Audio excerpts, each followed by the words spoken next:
If you'd like to turn in your Bibles to Luke, the 16th chapter,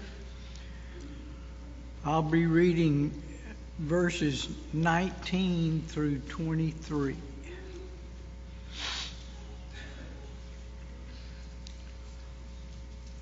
Now there was a rich man, and he habitually dressed in purple and fine linen, joyously living in splendor every day.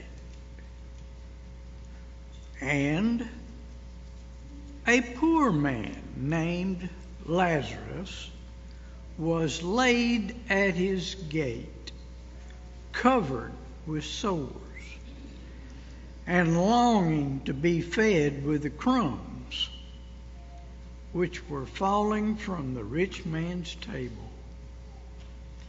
Besides, even the dogs were coming and licking his sores.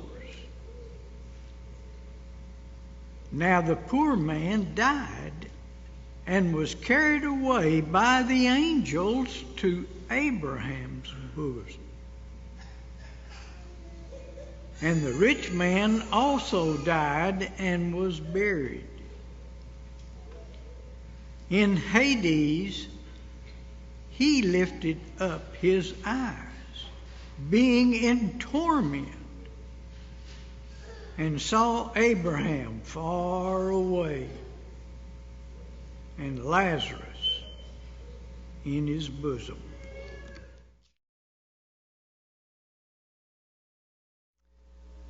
There's a big word in the religious world called eschatology. And that's just a scholar's word, I guess. But it is an area of study, an area of theology that studies death, judgment, and the future of the soul.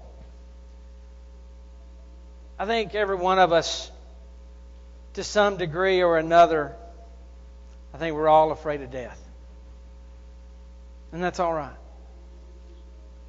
You know, there's a lot of unknowns about death. The Bible tells us some about it. The Bible shares things with us. Jesus shares things with us about death. But even with all that God has given to us in regard to death, there's still a lot that He didn't tell us. There's a lot of unknown. No one that's been there has come back, save Jesus Christ and those that were resurrected by the miraculous power of God in the Bible. No one's come back and told us what it's like. And so there is this aspect as we think about death that kind of scares us. And like I said, there's nothing wrong with that. The Bible never says death is our friend. Death is a consequence of the sins of this world. But when we think about being afraid to some degree, I always think about Jesus. Jesus Himself, there in the Garden of Gethsemane, had a certain level of fear about the death that would come to Him the next day. There's certainly nothing wrong with the fear that He had. But I think we look at Jesus and we find the cure for that fear. We find the ability to overcome that fear, and He overcame it with faith. A faith and a trust in the Father in heaven and what He will do. And I think that's where we look as we think about death. And death is out there for all of us unless Jesus Christ returns again before we breathe our last. And so it is certainly something we have to face in this life. And it's certainly that which Jesus Christ died on the cross to make far easier for each and every one of us, so that we could view death not so much as a day of darkness or unknown, but a day in which we do know that where we will be for eternity. So this morning I want us to think about it. Where are the dead? What can I expect to know about my death and the death of those that I know have already gone on? I think it might surprise you this morning. I don't know how many of you would be offended. Would you be offended this morning if I told you you're going straight to Hades? Unfortunately, we've made that a euphemism, haven't we? That's become a euphemism for hell. And yet I want us to understand this morning that that's not a euphemism for hell, and that's not even a synonym for hell. And for me to tell you that you're going to Hades is to tell you the truth of the matter. Because I'm going to Hades one day as well, unless the Lord returns. Hades is the abode of the dead. It is used 10 times in the New Testament, and it's just talking about where we go when we die. In the Old Testament, it's a different word, but it is the same word talking about the same thing, and that is the word Sheol. You'll see that a lot in the book of Psalms. I'll go down into Sheol. That's the same as Hades. I'll go down into the grave. That place in which the dead inhabit. And always remember that dead does not mean that you cease to exist or that you're unconscious. Death simply means separate. That's what the word means. And so when we are dead, we are simply separate from this physical life. We haven't ceased to exist. We haven't become unconscious. We are still conscious. We are still aware, but we're separated from this physical world. We're in the spiritual world. And we are in this place that the Bible terms is Hades. In Acts chapter 2 and verse 27, Peter there in the sermon on the day of Pentecost quotes the prophet David as David speaks and says, "Because you will not abandon my soul to Hades, nor allow your Holy One to undergo decay." Now, the prophecy he's talking about there is talking about Jesus Christ. That Jesus Christ would not remain in Hades. He would not remain in the grave, and He did not. For on that Sunday morning, He rose from the dead. He conquered death. And so He did not remain there in Hades. If you look back in Psalm 16 and 10, which is the verse that Peter is actually quoting there on the day of Pentecost, you will see that the word used there in Psalm 16 and 10 is Sheol. You will not leave my soul in Sheol. Revelation chapter 20 and verse 14, John tells us that then death and Hades were thrown into the lake of fire. Well, that makes a lot of sense, doesn't it? Death and Hades are thrown into the lake of fire. Well, in that day, when death is done away with in the judgment, when God does away with sin, and death is a consequence of sin, when that is done away with, death is done away with, and folks, when you have no more death, you have no more need for the grave. You have no more need for the abode of the dead. But instead, those things will be done away with. They'll be thrown into that same lake of fire and brimstone. Sometimes it's been mistranslated in the past, this word Hades, especially in the King James Version, where they kind of took to translating multiple different words is hell. And that has caused some problems. That has caused some misunderstandings in people's thought processes as they read the Bible and they study the Bible and they read that you will not leave my soul in hell. And they've actually come up with doctrines that say that Jesus Christ went to hell after He died and taught those people that were in hell as if that could help them at that point. But the word's not hell. The word's Hades. And while Jesus went to the grave, He did not go to the same location as we would think about when we think about hell. All the dead are in Hades. One day, as I mentioned to you a moment ago, you and I will be there as well. But when we think about Hades is overall. It's everybody's there, but it's kind of an umbrella place. But there are multiple divisions there within Hades. In Hades, we also have paradise. And paradise is the abode of the faithful dead. You know, Jesus said, "Truly I say to you today, you shall be with me in paradise." Luke chapter 23 and verse 43, as He speaks to that thief hanging on the cross next to Him. Today you're going to be with me in paradise. Well, Jesus would die before the end of that day, and He would be in paradise. And clearly by Jesus' words and His command, that man that hung next to Him was there with Him as well. John chapter 20 and verse 17 rather. Jesus is there at the tomb, and Mary takes hold of Him. And Mary grabs Him, and she's hanging on to Him. He got away from her once. I love Mary. You died on me once and you got away, but you're back, and I'm not going to let you go. It ain't going to happen again. I love this woman. She loved her Lord. Jesus said, "Stop clinging to me. Your translation may say, touch me not. But stop clinging to me. I have not yet ascended to my Father. And in the model prayer that Jesus gives to us in Matthew chapter 6, we see that He says, Our Father who art in heaven, hallowed be your name. So Jesus speaks of a place that He has not yet been, even though He has been to paradise. He would ascend 40 days later and be at the right hand of the throne of God, as Peter would say later in the sermon on the day of Pentecost in verses 33 through 34. And as we see Him ascend in Acts chapter 1 and verse 9. In the text that was read just a moment ago, as we look at the rich man and Lazarus, and in this story, Jesus for a moment is pulling back the veil and He's allowing us to see something. He's allowing us to see that existence beyond here, beyond this physical world. And He's given us just a peek. And He shows us two men, a rich man who had wonderful things in this life, had everything that you could ever hope to have, and you had a poor man who had absolutely nothing. And you see them both in death. And one is carried by the angels to Abraham's bosom, and one is going to open his eyes somewhere else. But when we think about that term, Abraham's bosom, and Lazarus there near Abraham, lying against his bosom, he is in proximity to Abraham. And we know and we understand that this is not after the final judgment. And we'll talk about that more in just a moment.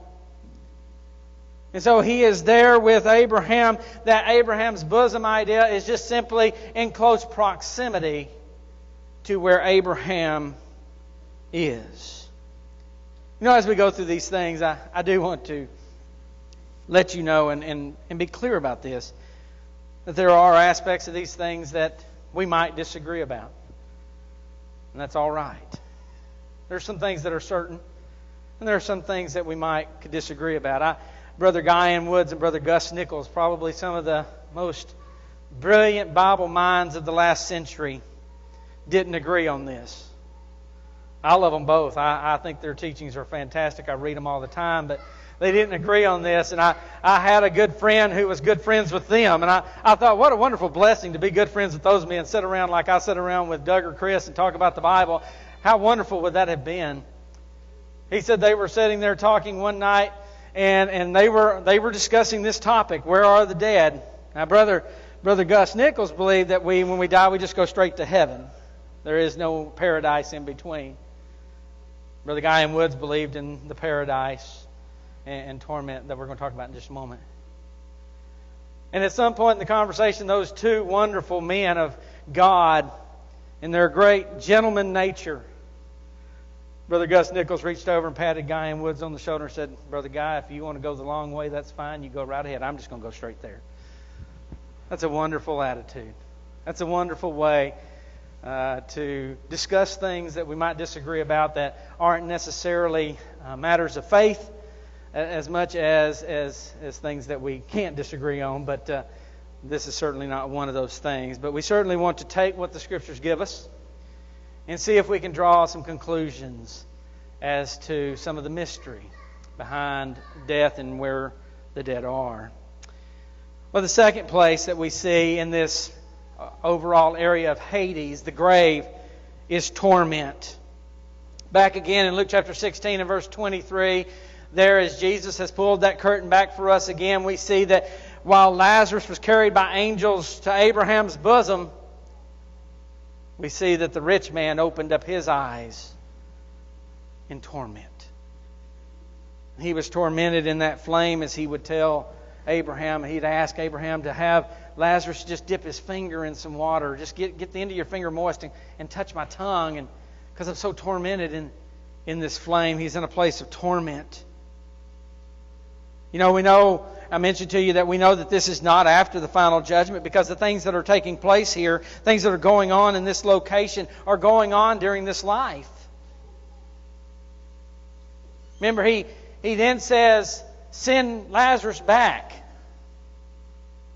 I have brothers, and I want you to send Lazarus back, that they won't come here. I don't want them to come here. And friends, I can't tell you this, and I don't mean this mean. I don't mean to hurt anybody's feelings.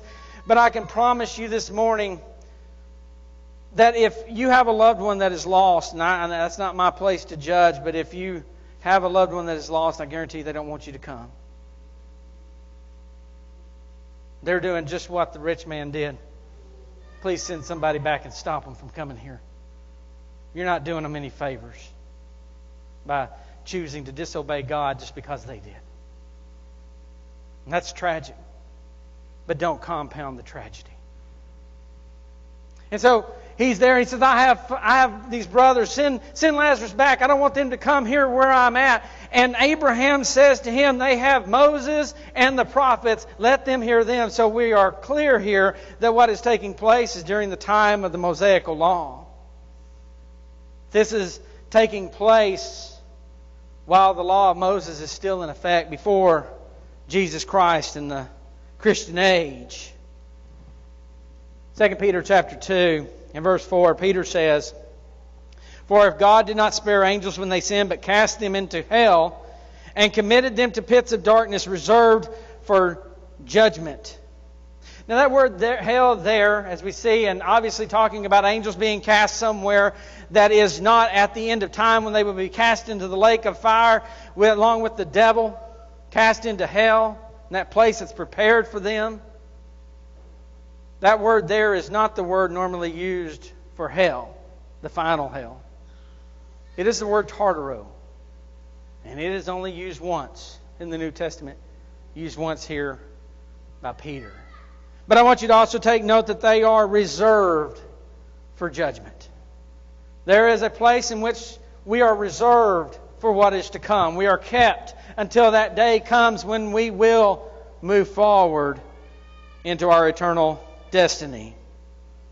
1 Thessalonians chapter 4 and verse 14, we see this idea also laid forth for those that are righteous.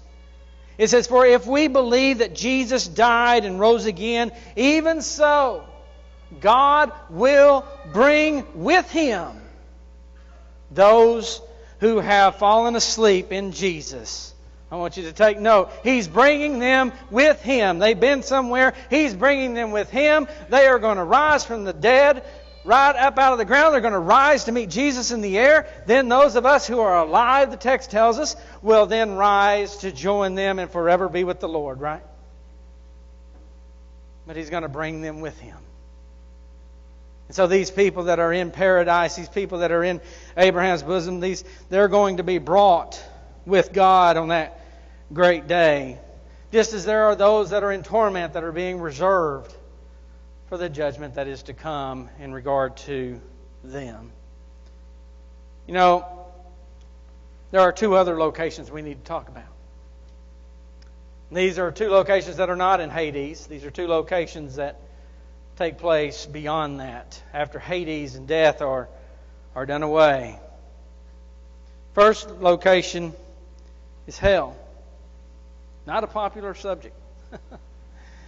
Too many preachers have totally shied away from talking about hell anymore. But folks, there's a hell. And you know what? If you're going to be afraid of something, be afraid of the right things. Be afraid of hell. Because it's a scary place. The more time I spend thinking about it, the scarier it seems. And the more I know I don't want to be there one day. It is the final place of punishment. It is the word, Jesus used the word Gehenna as His word for hell. Now Gehenna, for the Jew, he understands, he recognizes that there's a duality to that word, that actually refers to a location during Jesus' days. There at the city of Jerusalem. It's in the valley of Hinnom, Gehenna. The valley of Hinnom. That is the place where Solomon built an altar to Molech, and they would burn children as sacrifices. It was so defiled by pagan practices that it was left for nothing but the garbage dump of the city of Jerusalem. It is a place where there were constantly fires. There were maggots. Where the flame does not die and worms, or the flame never ends and the worms never die. There was a physical relation to what Jesus was talking about. This is a place no Jew wanted to go. Nobody wanted to be a part of this. Because not only was there, when we think about a garbage dump, we think, well, there's old washers and dryers and some bags of garbage and stuff out there. But this would have had dead bodies. This would have had bodily waste in it. It would have been a disgusting and horrible place, and no Jew wanted to go there. And Jesus picks that word, a defiled valley filled with all kinds of uncleanness, as His word for the final abode, final place of punishment, where there would be outer darkness, weeping, gnashing of teeth, worm does not die, those things that Jesus used to describe hell. Revelation uses the term, or the phrase, lake of fire. Revelation chapter 20 and verse 14 and 15. In verse 14, he talks about death and Hades being cast into that lake of fire, as we've already discussed. Verse 15 says, and if anyone's name was not found written in the book of life, he was thrown into the lake of fire. So that is the place reserved for such people. And it is so very important that each and every one of us make certain that our name is in that book of life. I want you to understand too, some people go, well, how can God do this? How can God put people into hell? Let me tell you what. Number one, God did not make hell for humans. Matthew chapter 25, Jesus makes it very clear. Hell was prepared for the devil and his angels. That's who hell was prepared for. And so therefore, when we think about that, it has not been prepared for us. But yet if we want to follow the devil, if we want to follow those things that he is doing, we're walking the path that he's walking. We'll talk about that more in just a moment. But let's move to heaven. Think about that as that final reward of the faithful. As scary and as hard as it is to think about hell and how terrible hell will be, heaven's right the opposite, isn't it? As you think about heaven, it just gets better and better and better. And it makes you want to go there more. And I hope that your desire, your want to be with God and to be in heaven is greater than any fear that you have of hell. Because it is a great place. It is the dwelling place of God, as we mentioned a moment ago, our Father in heaven. It's a great reward.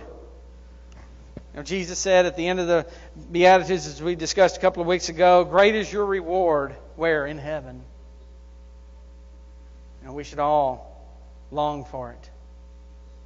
The song that Barrett sang just a moment ago, Lord, haste the day when face shall be sight, the skies be rolled back as a scroll. The trump shall resound and the Lord shall descend. Even so, it is well with my soul. Why? Because I get to go home. I get to be in heaven. Because it's just that great. He says, Lord, haste the day in that song. Peter said, John says, Lord, come quickly at the end of the book of Revelation, doesn't he? Man, we should want to go there, folks. It should be something that we long for, that we desire, that we long for Christ to suddenly appear in the air and take us home. I can't imagine why. With the one exception. I can't imagine why anybody would want to stay here when heaven is there. And I have one exception to that. There's people we need to save. That's Paul in the book of Philippians, isn't it? He says, for me to die is gain. That's better for me. I get to go to heaven. I get to go to be with Christ. Paul understood. He was like, I want to go to heaven, but for me to stay is better for you. I think I'll just stay for you. That's the only exception I can think of, anybody wanting to stay here rather than go to heaven, is to see how many more people we can get there with us. That's our goal. To get to heaven and take as many as we can along the way.